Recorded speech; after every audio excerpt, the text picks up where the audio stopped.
Buenos días. Un cordial saludo a todos los participantes y a María Eugenia y a don Germán en especial por tenerlos aquí como invitados dando esta charla. Em, en mi caso se trata, perdón, de un tema migratorio y en estos últimos meses, estos temas relacionados con migraciones, etcétera, han estado muy en boga por la crisis del COVID. Hay una tendencia mundial en la que los gobiernos han utilizado la política y la legislación migratoria modificándola para poder crear una medida de reactivación económica. Em, Muchos países han estado flexibilizando su regulación o incluso creando categorías nuevas, como por ejemplo esta gran tendencia mundial de los nómadas digitales.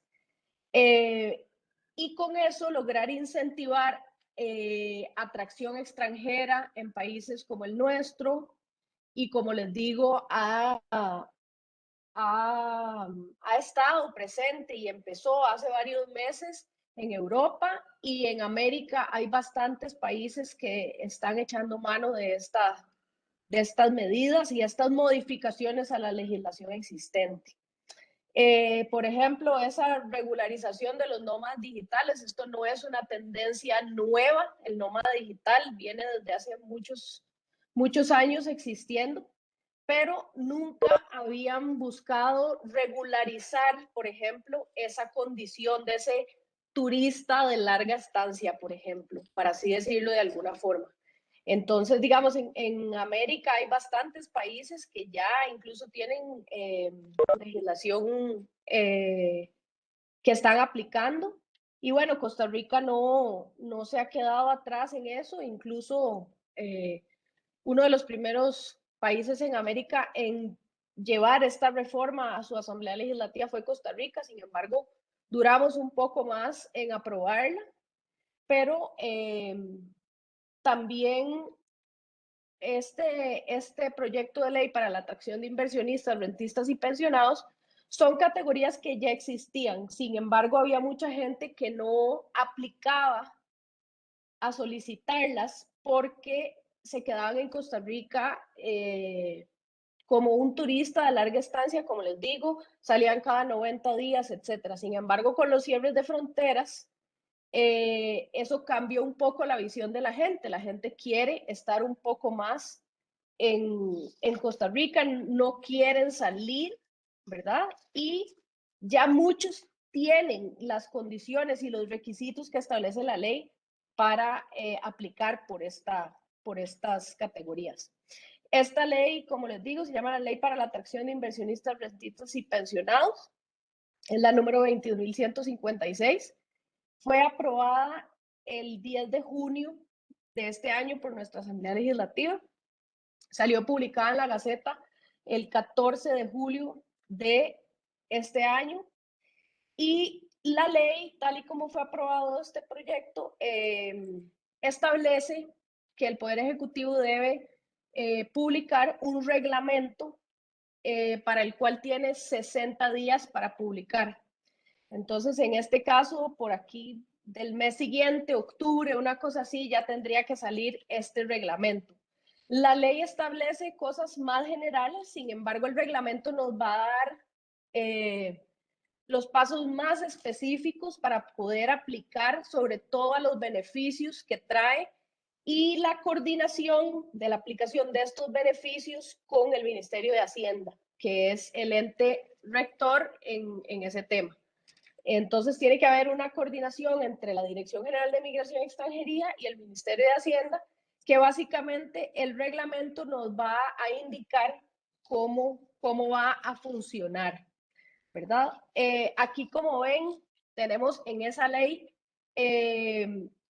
esas tres categorías que se ven beneficiadas: la del inversionista, la del pensionado y la del rentista.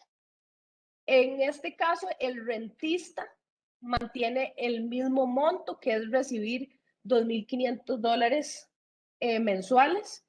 El pensionado mantiene su monto, que es de $1.000 al mes.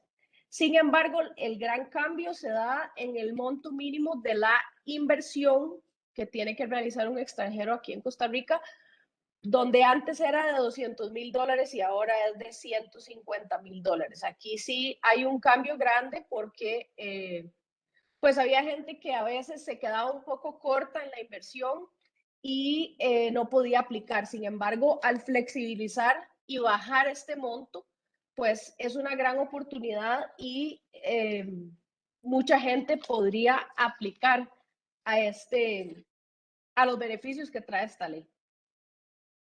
Esta ley establece que su vigencia será de 5 años y que la gente que aplique para residencia, por ejemplo, durante esos 5 años, conservará los beneficios que le otorga esta ley por 10 años.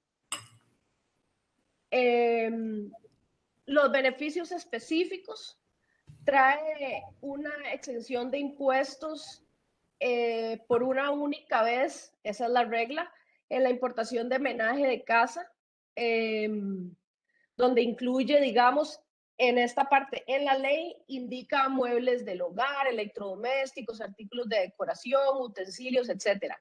Este es uno de los puntos en los que el reglamento, cuando salga publicado, tal vez nos dé una lista más extensa o más detallada de lo que se puede incluir en esta exoneración.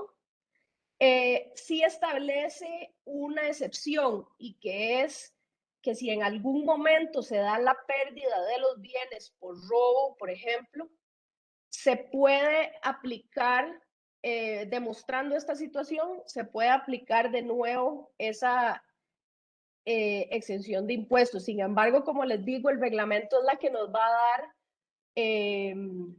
las disposiciones más específicas de cómo hacerlo y qué condiciones se necesitarán para eso. También trae una exoneración de impuestos para importar hasta 2 vehículos de transporte, sea terrestre, aéreo o marítimo, para uso personal y de la familia, ¿verdad? Entonces, porque estas categorías sí permiten reunificación familiar y eso significa que el solicitante puede traer su familia con él. Indica también como tercer beneficio sumas declaradas. Las sumas que ellos declaren como ingreso para aplicar a esta categoría estarán exentas del impuesto de renta. Trae también una exoneración de un 20% del total del impuesto de traspaso en los bienes en los que sea aplicada esta ley, siempre y cuando el bien siempre permanezca a nombre del solicitante. Obviamente es para poder demostrar que es un bien que utiliza esta persona y que no se está aplicando erróneamente este beneficio de exoneración de impuestos, ¿verdad? Es para tener un control.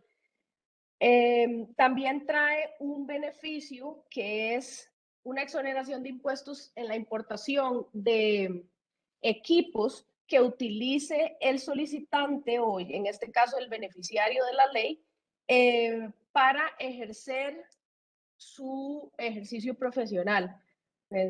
Pensemos en equipo, establece, digamos, profesional o científico, pero en este caso podrían ser tal vez equipos de cómputo más avanzados, etcétera, ¿verdad? Todo este tema también de las importaciones, pues definitivamente la ley establece que debe ser coordinado con el Ministerio de Hacienda. Entonces el reglamento sí nos va a dar como unos lineamientos más específicos sobre estos beneficios que otorga la ley. Esta ley establece que será tramitado todo lo que indica de igual forma por la Dirección General de Migración y Extranjería en la sede central y todas sus sucursales. pero indica, uno de los beneficios, digamos, es que esta ley indica que la Dirección General de Migración y Extranjería creará una ventanilla especial para la tramitación de estas tres categorías con este beneficio. Como mucha gente sabe, las oficinas de la Dirección General de Migración y Extranjería tramita cuando pre-COVID atendía más de 2,000 personas al día. Entonces, tener una ventanilla especial para tramitar estas tres categorías, pues sí, es un gran beneficio. Incluso la ley establece que es para una rápida tramitación de la solicitud, lo cual también esperamos que el reglamento nos indique un poco más sobre esta rápida tramitación.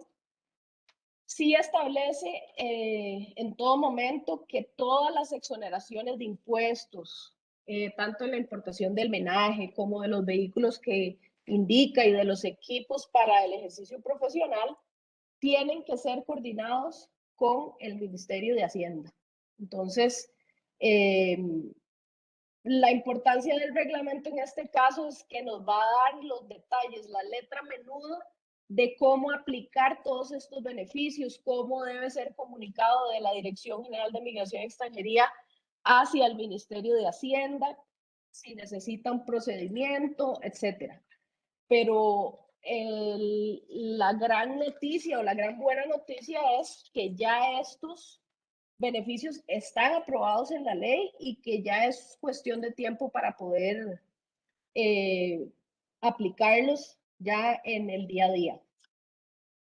Como les comentaba al principio, parte de esa tendencia mundial de utilizar las políticas y estas reformas migratorias es también la de los llamados nómadas digitales. El gobierno de Costa Rica impulsó el Poder Ejecutivo esta ley que se llama Ley para Atraer Trabajadores y Prestadores Remotos de Servicios de Carácter Internacional, proyecto conocido como Nómadas Digitales. Y esta ley fue aprobada hace como un mes más o menos, y precisamente el día de hoy salió publicada en el Diario Oficial de la Gaceta, lo cual es una gran noticia porque a partir de aquí es cuando empieza a correr el plazo para la publicación del reglamento para aplicar esta ley en específico, que es una opción nueva a las categorías que ya teníamos para regularizar los estatus migratorios de los extranjeros. Esta ley busca más que todo con regularizar toda esta cantidad de gente que incluso el COVID puso, esta crisis del COVID puso tan en boga, que es trabaje desde la playa, trabaje desde un paraíso tropical, e incluso muchísimos empresarios se dieron cuenta que pueden manejar sus empresas de forma remota y no necesariamente tienen que manejarla desde las grandes ciudades, lo pueden hacer desde lugares bastante exóticos, bastante remotos, como Costa Rica, digamos, y sus playas. Y esta ley es una iniciativa para atraer ese montón de turistas que podrían tener una estancia más larga y que permitiría atraer dinero y trabajo a los costarricenses. La ley establece como, como el nómada digital, como un profesionales extranjeros que prestan servicios remunerados de forma remota, utilizando medios informáticos, telecomunicaciones o algo similar a favor de una persona física o jurídica que se encuentra domiciliada en el extranjero, o sea, no está en Costa Rica, y que por la naturaleza de su trabajo a la persona se le permite desempeñarse y ejecutar sus obligaciones desde otro país y que no necesite ser presencial. Esta ley sí protege en la mayoría de sus artículos, sobre todo, tiene un espíritu de protección al trabajo o a la cantidad de lugares de trabajo para los costarricenses. O sea, se buscó proteger que no sea gente que venga a buscar trabajos aquí a Costa Rica, sino que ya viene con su trabajo, presta un servicio a una empresa en el exterior, pero trabaja desde Costa Rica.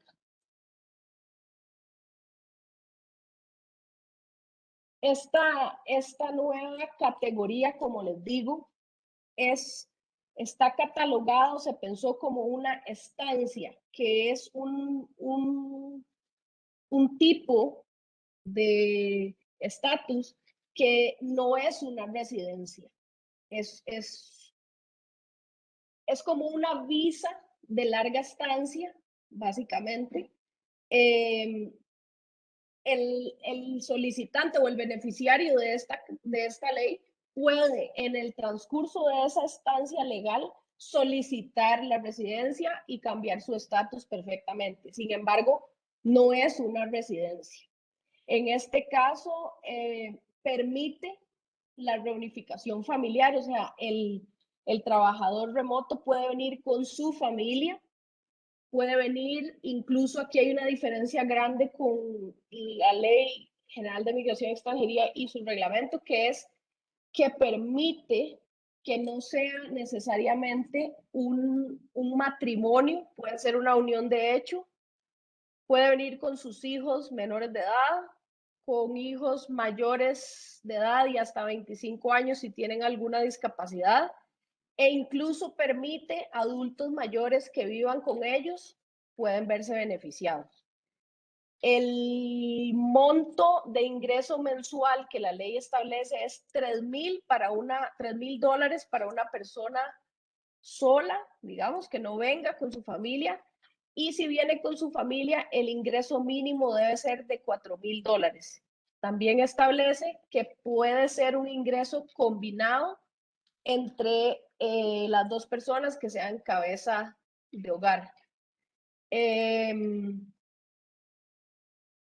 La ley indica que estas solicitudes se tramitarán mediante una plataforma digital que ya en este momento la Dirección General de Migración y Extranjería tiene funcionando para algunas de las categorías de la residencia y está pensada obviamente para un proceso y una tramitación más rápida y más expedita. Incluso la ley habla de plazos bastante cortos, de menos de un mes en la tramitación de la misma. Como les dije, tiene que ser uno de los requisitos es que sea una compañía que no esté basada en Costa Rica, que esté en el extranjero. Esta categoría se solicita y se podrá otorgar por un año y se puede solicitar su renovación por un periodo igual. ¿Qué beneficios tiene esta ley de nómadas digitales? Bueno, tiene una exención total en el impuesto de renta y en las remesas al exterior. Trae también la exoneración de la importación de equipos para prestar esos servicios desde aquí. Muchos de estos trabajadores tienen trabajos que requieren equipo tecnológico mucho más avanzado, entonces se les da una exoneración para que importen esos equipos. También trae un beneficio en que sus licencias de conducir emitidas en el extranjero serán válidas aquí, en Costa Rica. Y lo cual, por ejemplo, en este momento se homologa las licencias emitidas en el exterior hasta que la persona obtenga su residencia legal aquí en Costa Rica. En cambio, en esta ley, ya con esta estancia, sería válida su licencia del extranjero. Adicionalmente, establece que traerá como una flexibilización o será más fácil la apertura de cuentas bancarias en el sistema bancario nacional para estos beneficiarios de esta ley. Incluso indica que su jefe debe emitir también un reglamento al respecto para regular me imagino que aperturas de cuentas bancarias y productos que les podrán ofrecer.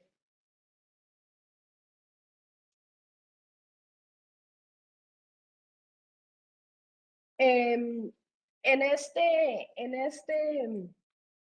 este proyecto hay ciertas, como les digo, hay ciertos beneficios.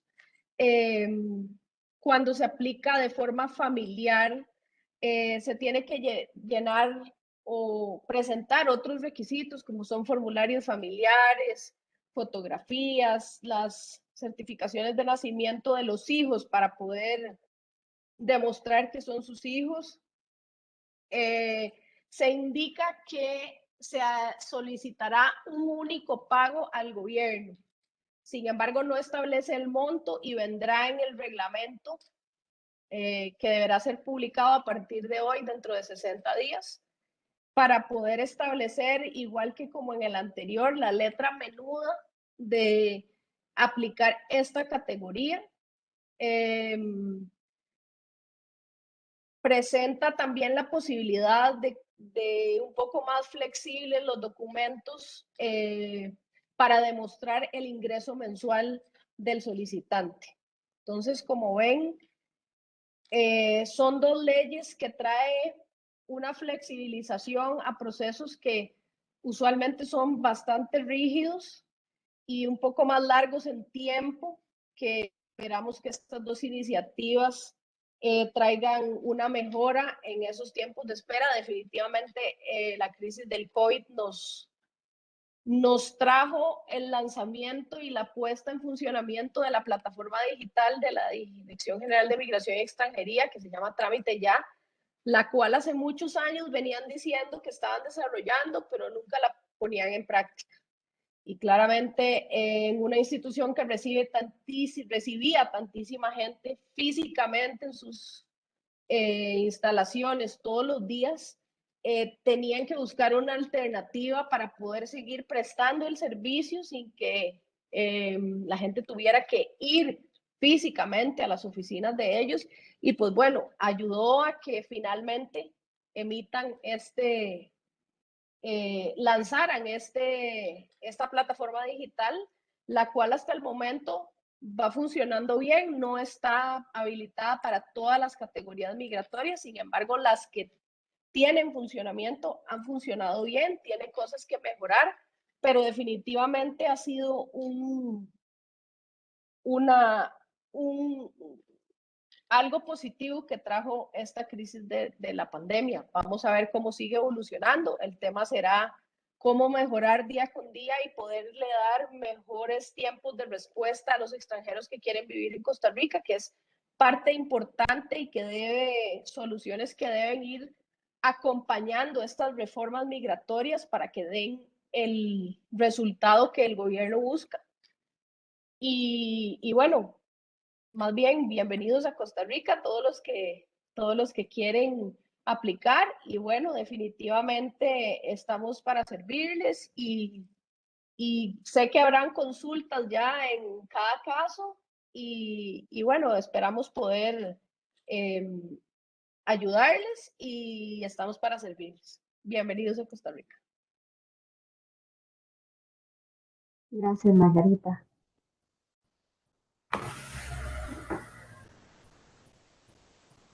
En este momento creo que le doy la palabra a mi colega Alejandra Arguedas, que es la especialista en temas tributarios.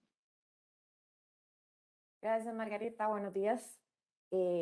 Como parte del webinar, la segunda parte que nosotros vamos a hablar es sobre el proyecto de ley de renta global dual.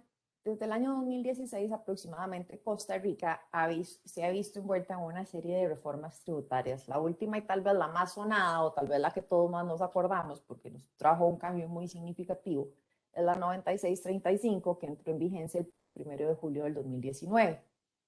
Posteriormente a esta ley, que digamos uno de los cambios significativos que tuvimos fue con relación a las rentas y ganancias de capital y obviamente al cambio estructural que tuvo el impuesto sobre las ventas, que ahora mejor conocido como impuesto al valor agregado, empezamos a hablar de que Costa Rica necesitaba un cambio más allá y por eso hablamos de renta global dual. El impuesto a las utilidades que tenemos en este momento, tal y como se establece en el artículo 1 de la Ley del Impuesto sobre la Renta, nos establece que tenemos un sistema de renta que es de carácter cedular, que se basa en el principio de territorialidad y como tal, habla del concepto de renta producto. Eso es un resumen prácticamente de cómo tenemos el impuesto a las utilidades en este momento. ¿Por qué hablamos que es de carácter cedular? Bueno, porque el impuesto a las utilidades, el impuesto sobre la renta, está compuesto por diferentes cédulas.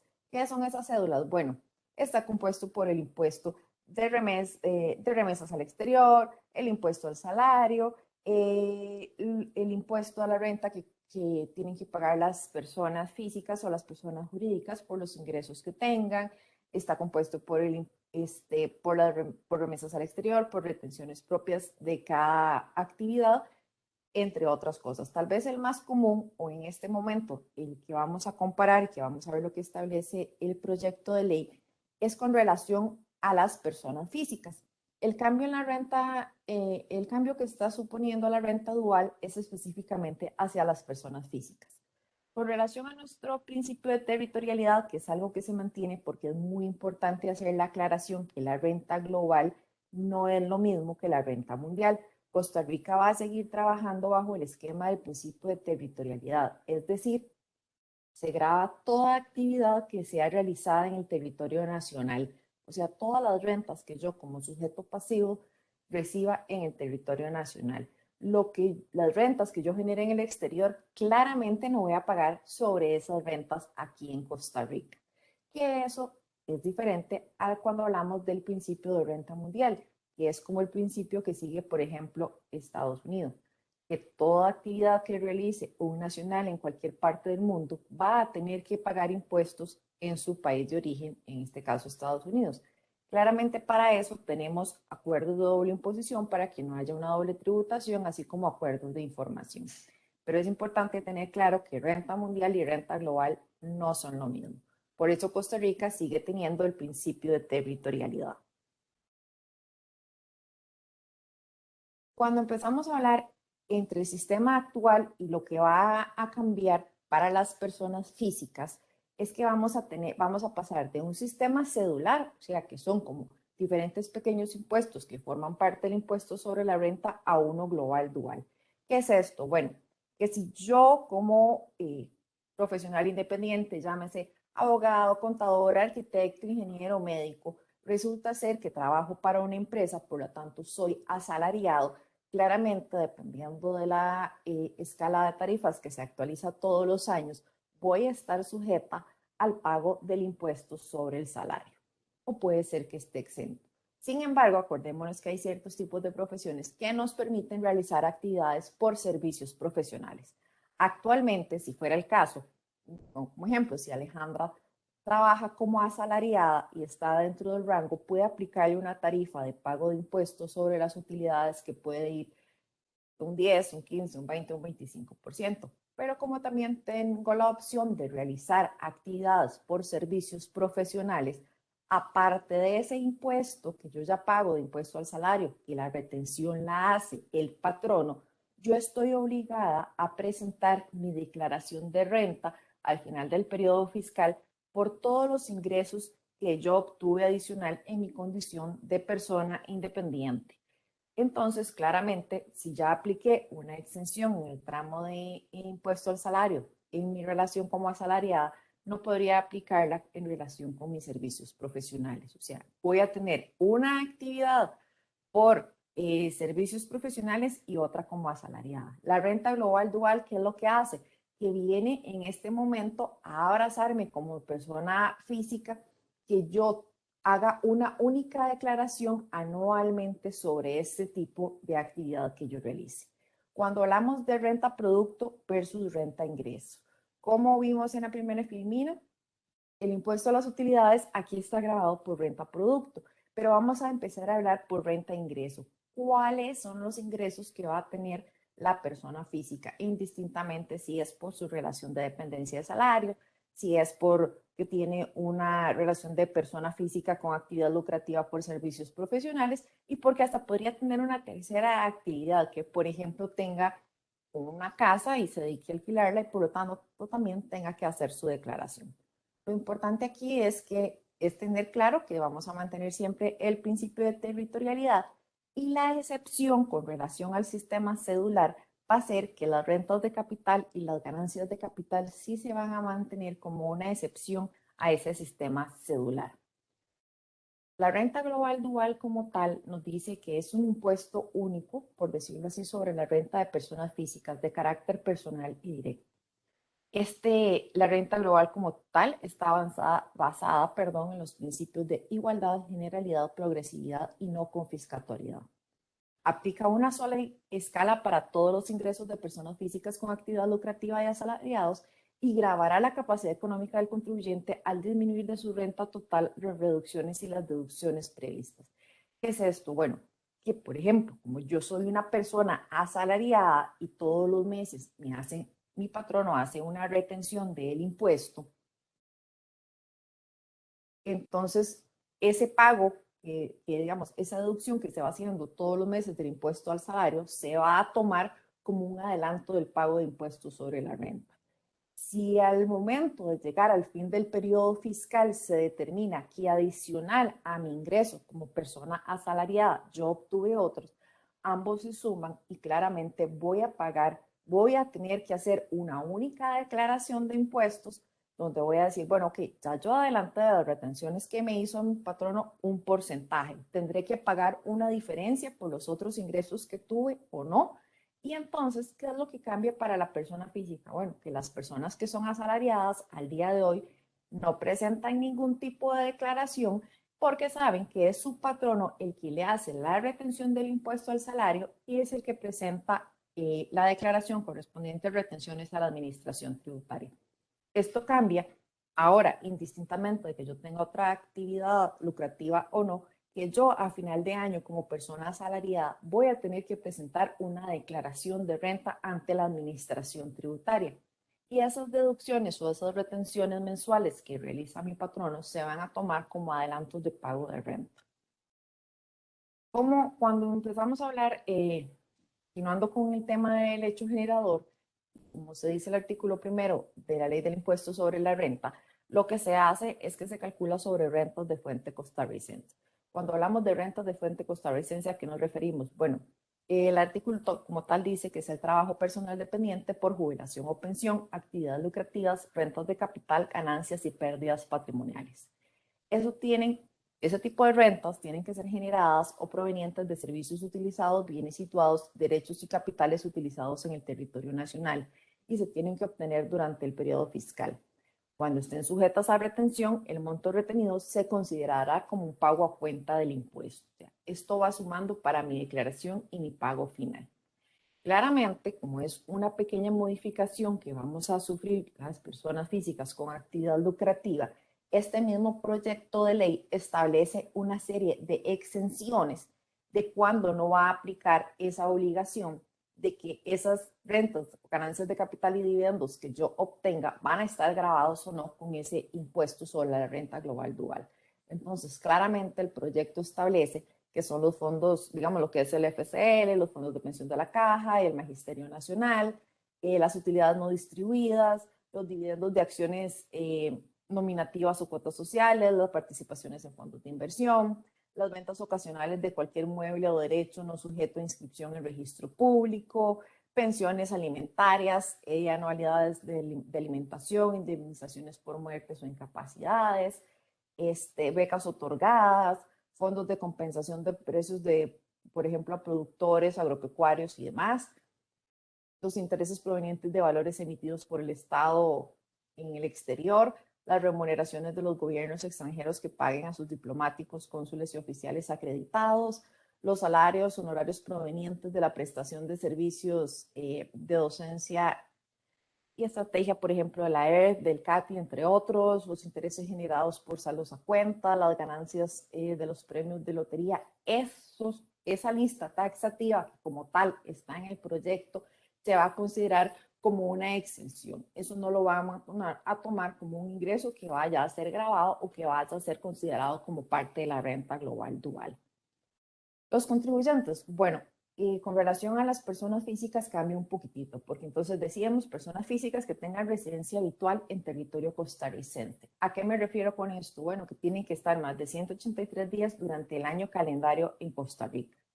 Que se ubique en Costa Rica el núcleo principal o la base de sus actividades e intereses económicos. Tiene que tener un certificado de residencia fiscal.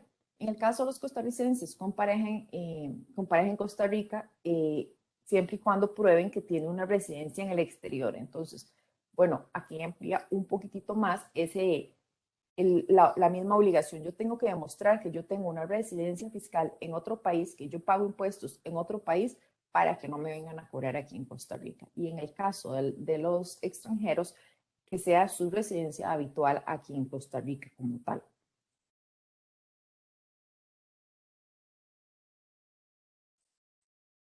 Siguiente, también hablamos con, por ejemplo, lo que son los miembros de las misiones diplomáticas, oficinas consulares y titulares a cargo o empleo del oficial del Estado costarricense, funcionarios activos que ejerzan en el extranjero sus cargos o empleos oficiales y que no tengan carácter diplomático ni consular. Esos que es, bueno, todas las personas que pertenecen al Estado costarricense y que por sus funciones deben desempeñar sus actividades en otro país. Las personas físicas de nacionalidad costarricense que acrediten su nueva residencia fiscal en una jurisdicción o territorio calificado como jurisdicción no cooperante. Acordémonos que con la 9635 y demás hay un fuerte cambio, digamos, de Costa Rica con relación a lo que son los paraísos fiscales o jurisdicciones no cooperantes y el por qué no se tomaría en consideración esa nueva residencia en esa jurisdicción. Y cuando no proceda la aplicación de normas específicas derivadas de tratados internacionales en los que Costa Rica sea parte. No se considerarán contribuyentes a título de reciprocidad los de nacionalidad extranjera que tengan su residencia habitual en Costa Rica. Esto es muy importante porque a veces, y claramente, todo tratado internacional está por encima de lo que establezcan las leyes locales. A veces se han tomado acuerdos que dejan varias exoneraciones y que después viene una ley que las viene a cambiar, a modificar o bien a eliminar. Entonces hay que tomar en consideración que si ya tenemos un acuerdo previo, no podemos venir a cambiarlo. Con relación a lo que es el periodo fiscal como tal, el devengo del impuesto y la declaración. El periodo fiscal queda muy claro, tal y como se hizo la modificación con la ley 9635, que nosotros lo vimos en el periodo fiscal 2020 fue el primero, el 31 de diciembre fue el fin del periodo fiscal y presentamos la declaración correspondiente al periodo antes del 15 de marzo. Entonces tenemos que ahora vamos a tener un periodo que va del 1 de enero al 31 de diciembre. El devengo será el 31 de diciembre de cada año. Pasamos de tener un periodo diferente a un periodo calendario. Obviamente habrá algunas excepciones para empresas que por cuestiones de su casa matriz y demás deben de requerir a la administración tributaria que se les autorice un periodo fiscal que sea diferente al calendario establecido por la legislación en Costa Rica. Esas son excepciones que se deben de tramitar ante la administración tributaria. Con relación a la declaración, igual que la declaración de renta normal, queda dentro de los 2 meses y 15 días naturales siguientes a la finalización del periodo fiscal como tal. Por lo tanto, si terminamos el 31 de diciembre, que es cuando se da el devengo del impuesto, tenemos hasta el 15 de marzo del año siguiente para hacer la declaración y el pago correspondiente. En el caso del régimen de tributación simplificada, la estimación como tal es diferente. Vamos a ver, en el caso de la tributación simplificada, por excepción se establece un plazo de 15 días naturales luego de finalizado el trimestre respectivo, cuando se establezca un periodo impositivo trimestral. Como tal, empezamos a hablar de cuál es la obligación de declarar. Bueno, yo tengo que declarar, todas las rentas de trabajo superiores a montos mínimos según procedan de uno o más pagadores.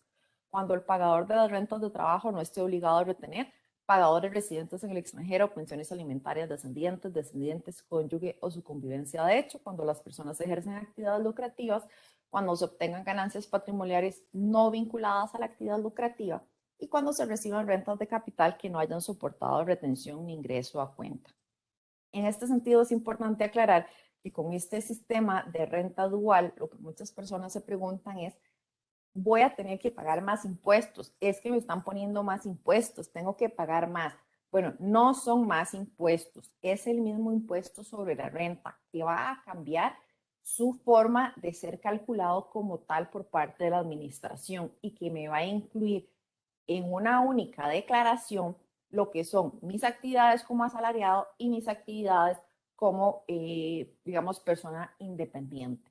¿Qué es lo que pasa? Que bueno, lo que dice la administración en este proyecto de ley es que nos va a poner un tope de rentas para tener una exención anual. Entonces, por ejemplo, si se supone que todos mis ingresos, indistintamente que el monto sea el mismo o sea diferente todos los meses, siempre y cuando no superen 8.200.000, yo no voy a tener que pagar el impuesto. Obviamente tengo la obligación de presentar la declaración. Después de eso, claramente, si este proyecto de ley es aprobado como tal, vendrá un reglamento que nos va a decir cómo va a ser la aplicación de la ley. Entonces nos va a decir, bueno, si sus ingresos anuales superan 8.200.000, que estamos hablando de un promedio de unos $13.500, $14.000 aproximadamente, dependiendo de cómo esté el tipo de cambio, ¿cuál va a ser la tarifa a aplicar de todos mis ingresos en el año? Para algunas personas en este momento no pagan impuestos sobre la renta por su salario, porque en este momento la tarifa mínima que establece la administración tributaria son 842.000 colones mensuales. O sea, con eso yo no estoy sujeta al pago del impuesto sobre la renta. Sobre el exceso de esos 842.000 colones, yo estoy obligada a empezar a pagar un 10% si soy asalariada. ¿Qué es lo que pasa? Bueno, que probablemente va a haber una variación en los tramos de renta y entonces en lugar de estar hablando de un mínimo de 842.000 colones mensuales para no pagar impuestos, probablemente va a bajar a un alrededor de unos 648.000 colones aproximadamente. Entonces, personas que en este momento no pagan impuestos sobre la renta probablemente empiecen a pagar sobre el exceso. Entonces, por ejemplo, si me baja la tarifa a 648.000 colones, yo pago sobre el exceso hasta el siguiente tramo de renta. ¿Qué es lo que pasa? Que también la administración con este sistema de renta global dual lo que está haciendo es que está modificando la posibilidad de la aplicación de los créditos con relación a lo que es la pareja y con relación a lo que es los hijos. En este momento, los créditos que podemos aplicar son realmente bajos. Estamos hablando de que no suman entre los dos más de 100.000 colones al año y la administración está proponiendo que se aplique una suma mayor a los 100.000 colones para cada uno, digamos, de lo que corresponde a hijos y a la pareja, ya sea cuando están casados, que alguno de los dos lo pueda deducir de sus gastos de impuestos sobre la renta. Entonces, probablemente va a haber alguna variación que va a tener. ¿Qué es lo que pasa? Que como yo voy a tener que hacer una única declaración al final del periodo, no es que voy a tener que pagar más impuesto del que antes no pagaba. Si yo soy asalariada, acordémonos que ya mi patrono ha venido haciendo una serie de deducciones mensuales que vendrían siendo como los pagos parciales que se realizan ahora, que me van sumando para cuando yo tenga que llegar a pagar el impuesto. Entonces, si yo tengo algo, voy a tener que pagar sobre el exceso que me va a establecer esta ley y no contando desde cero, porque ya tengo retenciones mensuales que se van acumulando y que van a quedar como un impuesto a cuenta que voy a poder utilizar a fin de año cuando realice mi declaración.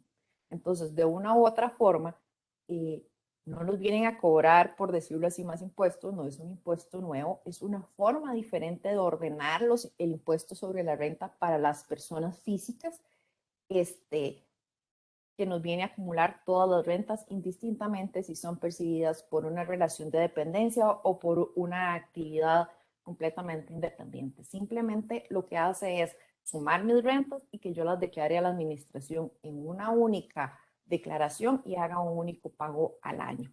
Entonces, bueno, es entre otro montón de obligaciones que después voy a tener, pero que son parte de los deberes formales que ya yo tengo como contribuyente del impuesto sobre la renta aquí en Costa Rica. Y nada más dejar la aclaración, como habíamos mencionado al inicio, que en el caso de las pérdidas y ganancias de capital, esta parte no está incluida en este proyecto de ley de renta global dual. Esas se mantienen con carácter cedular, o sea, como un título aparte en lo que sería la modificación a la ley del impuesto sobre la renta que se está proponiendo en este momento. Este proyecto de ley como tal fue llevado a comisión, fue dictaminado. Hay, como cada vez que hablamos del tema de impuestos, hay muchos defensores, hay muchos detractores. Es una de los compromisos que está asumiendo Costa Rica y digamos que es una de las posibilidades de que podamos ordenar nuestro sistema de renta. No es un impuesto nuevo, es el impuesto como tal que ya existe y que lo que se quiere es ordenar, tratar de ajustar las tarifas y tratar de darle algunos beneficios al contribuyente como tal. Sería todo. Muchas gracias. Muchas gracias, Alejandra. En este momento estamos con suficiente tiempo y como hablamos al inicio, pueden hacer algunas consultas o cualquier duda, con toda la confianza la pueden escribir en el chat que está a la derecha de su pantalla, nada más indicando a quién iría dirigida, si es una duda sobre impuestos hacia Alejandra o si es una duda para temas migratorios con la licenciada Margarita. Por aparte me llegó 2 preguntas para Margarita. Y una consulta es, dicen, se necesita tanto el certificado de nacimiento como el certificado de antecedentes penales para las solicitudes de residencia y de la instancia para nómadas digitales. Gracias, María Eugenia. Para las de residencia, en todas sus categorías, sí se necesitan. En este momento hay un decreto vigente que indica que, por ejemplo, los certificados de nacimiento, con este tema de la crisis del COVID, los están dando por válidos aunque estén vencidos. Mientras todos los datos coincidan con los demás documentos, los están dando por válidos porque hay gente que incluso tiene documentos del 2019 que iba a presentar en el 2020, no los pudieron presentar y entonces, por ejemplo, los están dando por válidos. Entonces, para todas las residencias sí se necesita. Para nómadas digitales estamos esperando el reglamento porque la ley a último momento fue aprobada con un inciso que indica cualquier otro requisito que indique la ley general de migración y extranjería. Entonces, eso abre la posibilidad de que ellos vía reglamento apliquen los mismos requisitos que en este momento necesita una estancia mayor a los 6 meses, donde sí se necesitan ambos documentos. Entonces estamos esperando este reglamento a ver si realmente los van a necesitar como requisito indispensable. Gracias, Margarita. La segunda consulta que me llegó es, ¿qué documentos se necesita para demostrar que los ingresos de una persona vienen de una empresa en el exterior, en el caso para los nómadas digitales? Perdón, no te escuché, perdón.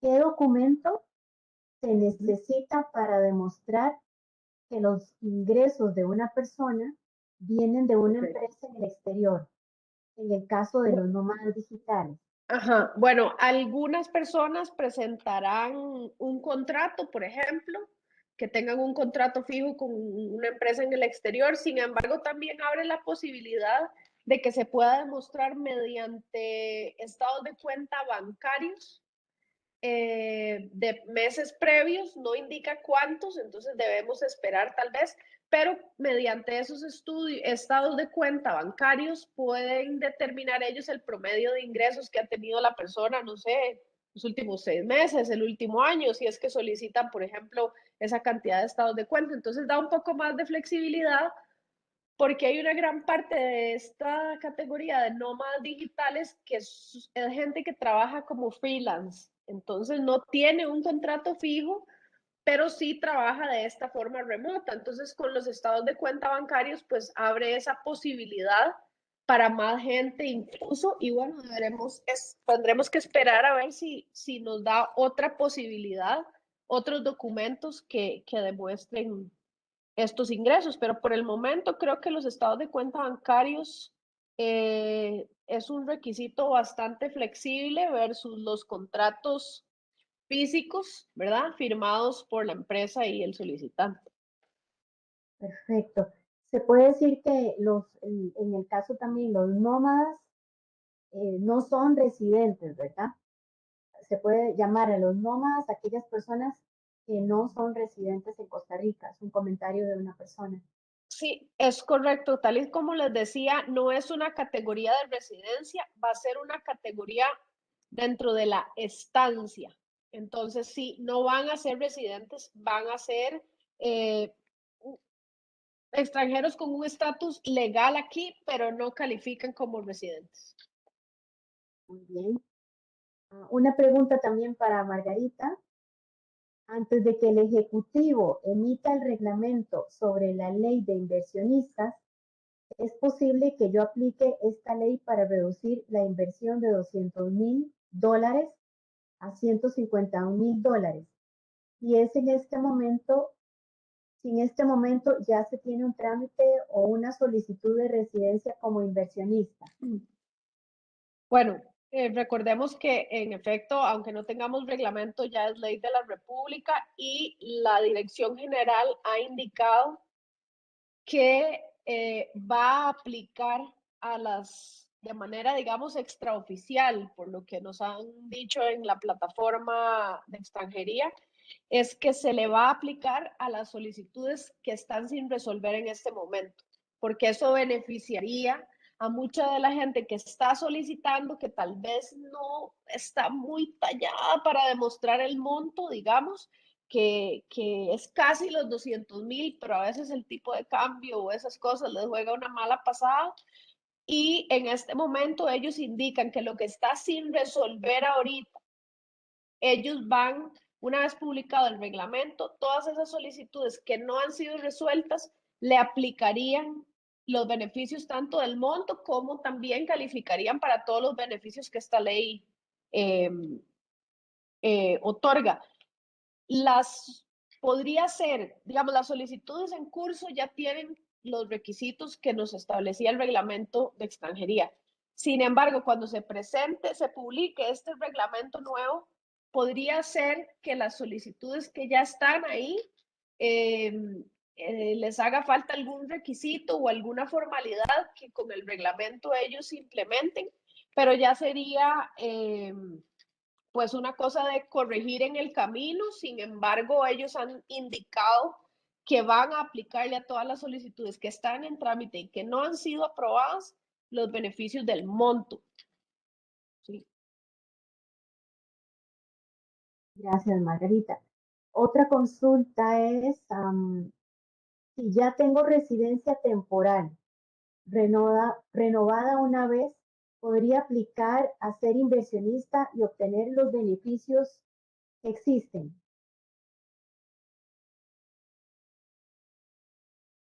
En este caso, ya tiene una residencia otorgada, imagino que para otra categoría.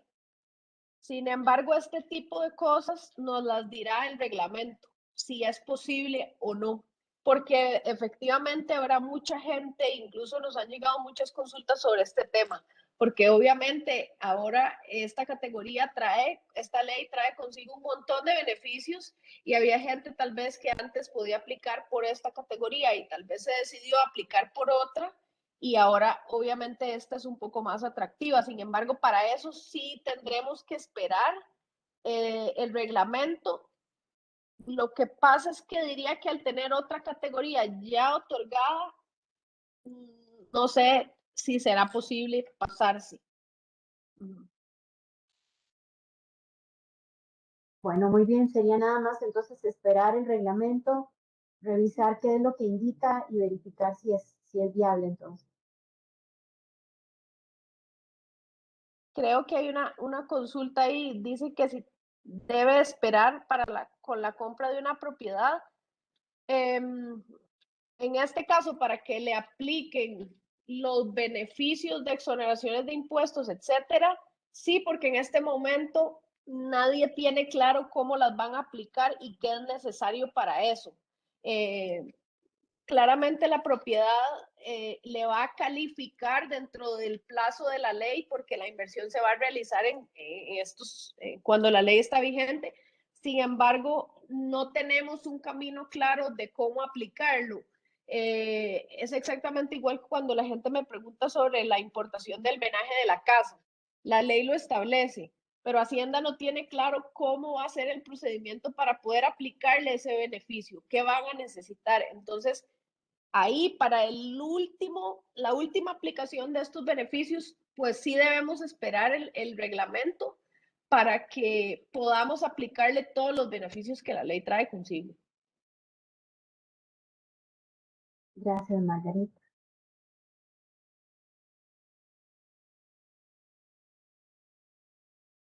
Con todo gusto, sí.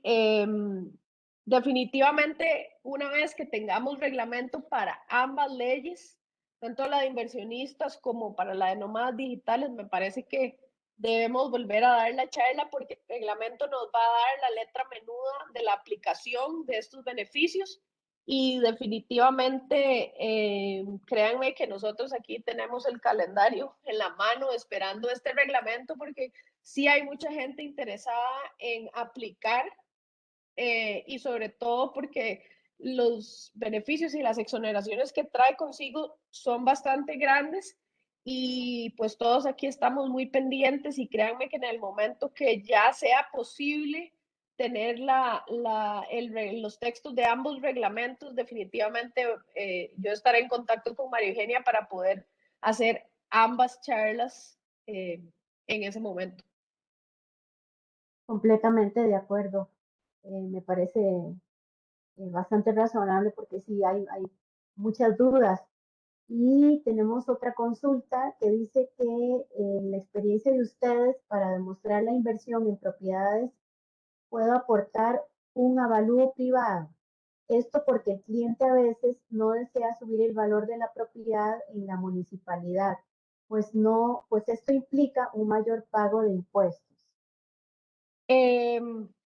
No lo aceptan. Definitivamente no lo aceptan porque la ley lo que busca es proteger que el extranjero pague la totalidad de los impuestos que le tocaría cancelar. Porque para demostrar en migración el monto de la inversión, uno debe presentar una certificación de valor emitida por la municipalidad donde está ubicado el bien, por ejemplo, hablando de un bien inmueble. Entonces ellos se basan en el monto que usted tiene declarado en la municipalidad para tener un número oficial y declarado. Entonces, evidentemente, si la propiedad dice valor fiscal 100,000 colones, no califica. Usted debería hacer una declaración actualizada con el valor real para que cuando ellos emitan la certificación usted pueda demostrarle a migración el valor real de ese bien, pero que además está al día en el pago de esos tributos. Entonces, no aceptan el avalúo privado. Debe ser una declaración de valor en la municipalidad.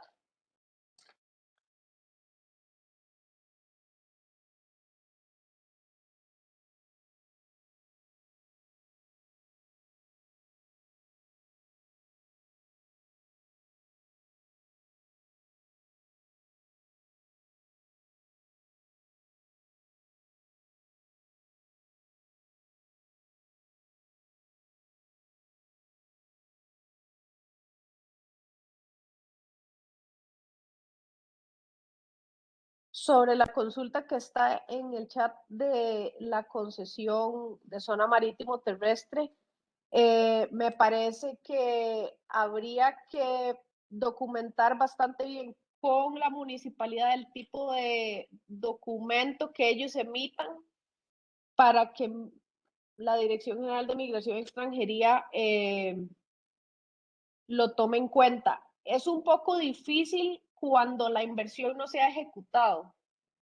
Digamos, aquí me pregunta por la inversión de 150,000 en una concesión de zona marítimo terrestre y la construcción que sigue. Para ellos es bastante difícil que yo les pueda demostrar que efectivamente esa inversión se va a hacer. Usualmente ellos van a solicitar sobre lo que ya es fondos ya ejecutados, o sea, lo que ya se construyó o lo que costó la tierra. Es un poco incierto cuando es un proyecto a ejecutarse, excepto que sea algo por ejemplo, un proyecto turístico que tenga declaratoria de interés público, una cosa así, es un poco más sencillo, pero con proyectos a futuro es un poco complicado con ellos. Muy bien. ¿Alguien más desea hacer alguna consulta a nivel de impuestos también? Si no, podríamos ir ya haciendo el cierre. Muy bien, entonces agradecerles nuevamente a las personas que nos acompañaron esta mañana. La presentación ha sido grabada, estará siendo posteada en nuestro sitio web, en la sección de eventos, por si ustedes desean volver a consultar alguna referencia. Ahí van a quedar los datos tanto de Margarita como de Alejandra. Y efectivamente vamos a organizar otro segundo webinar para cuando ya quede publicado el reglamento, desmenuzar, como bien dijo Margarita, todos los detalles y así pues aclarar cualquier otra consulta que tengamos. Así que muchas gracias nuevamente a todos y todas, y Margarita y Alejandra, que tengan muy buenos días. Muchas gracias también. Muchas gracias a ustedes por el espacio y estamos para servirles a todos. Como les dije al principio, cuando nos conectamos, bueno, bienvenidos a Costa Rica y estamos para servirles, para regularizarles su situación migratoria, con todo gusto. Gracias, Margarita. Hasta luego, muy buenos días.